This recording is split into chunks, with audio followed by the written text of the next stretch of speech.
Analysis के ऊपर बात कर लेते हैं। टेक्निकल एनालिसिस बेसिकली होता क्या है? टेक्निकल एनालिसिस में आप 3 से 4 किस्म की जो चीज़ें यूज़ करते हैं। इसमें इंडिकेटर्स का यूज़ आ जाता है, टेक्निकल चीज़ें ही इसमें यूज़ होती हैं। यूज़ ऑफ इंडिकेटर होता है। बेसिकली इंडिकेटर्स क्या होते हैं? Indicators different type of indicators होते हैं जो आपको डिफरेंट डेटा दे रहे होते हैं मार्केट से। टेक्निकल एनालिसिस बेसिकली होता क्या है? टेक्निकल एनालिसिस बेसिकली ये होता है कि आप मार्केट के प्रीवियस डेटा को, क्योंकि आपने देखा होगा जब भी आप गोल्ड का चार्ट, क्रूड ऑयल का चार्ट या किसी और स्टॉक का चार्ट ओपन करके देखते हैं तो आपने देखा होगा मार्केट एक सेट पैटर्न के ऊपर मूव कर रही होती है। एक आपने कभी ऊपर जा रही होती है, कभी नीचे जा रही होती है। इस पैटर्न के ऊपर चार्ट मूव कर रहा होता है। कोई भी अनप्रेडिक्टिव या ऐसी अनसर्टेन मूव मार्केट के ऊपर नहीं होती है एकदम ऐसे ऊपर चली गई और ऐसे ही नीचे आ गई और नीचे ही जाना शुरू हो गई।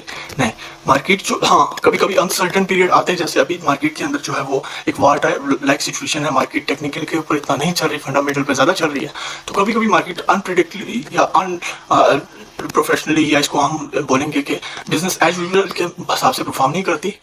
वो जो है ग्लोबल सिचुएशन पे भी रिएक्ट कर देती है, लेकिन फिर जब वो सिचुएशन एंड होती है तो मार्केट उसी चीज़ के ऊपर वापस आ जाती है, उसी पैटर्न पे वापस आ जाती है।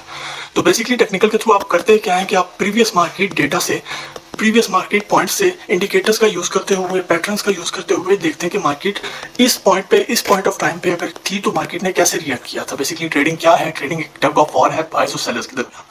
तो आपने ये प्रिडिक्शन और एंट्री और एग्जिट पॉइंट के लिए ये करना पड़ता है आपको कि आपको ये रियलाइज करना है, ये आपको जो प्रिडिक्ट करना पड़ता है कि इस टाइम मार्केट में बायर्स उस टाइप ऑफ वॉर में जीत रहे हैं या सेलर्स जीत रहे हैं। तो अगर आपने बाई की ट्रेड लगाई है तो आपको ये कंफर्म होना चाहिए कि इस टाइम मार्केट्स में जो बायर्स हैं वो ज़्यादा डोमिनेट हैं सेलर्स के मुकाबले में। और अगर आपने सेल की ट्रेड लगाई है तो फिर आपको ये कंफर्म होना चाहिए कि आप इस टाइम मार्केट में सेलर्स जो है वो डोमिनेट कर रहे हैं। उसको आप कैसे डिटरमाइन करेंगे? By using indicators, by using patterns. अब इंडिकेटर्स में डिफरेंट इंडिकेटर्स आ जाते हैं, हजारों की तादाद में इंडिकेटर्स हैं जो आपको अलग अलग चीजें बता रहे होते हैं।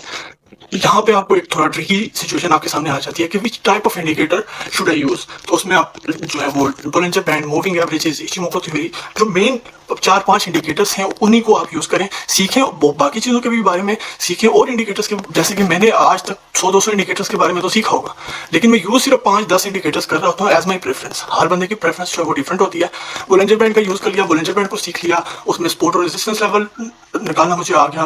मार्केट में जो है वो इस टाइम मार्केट स्ट्रेच हुई भी है, एक्सपेंड कब करेगी वो निकालना आ गया। RSI के थ्रू मैंने ये भी देख लिया कि यहाँ पर बॉट लेवल पे चल रही है, यहाँ पर सोल्ड लेवल पे चल रही है, करेक्शन कब होगी मार्केट में। मूविंग एवरेज ने मुझे उस टाइम पीरियड का रेजिस्टेंस सपोर्ट लेवल बता दिया।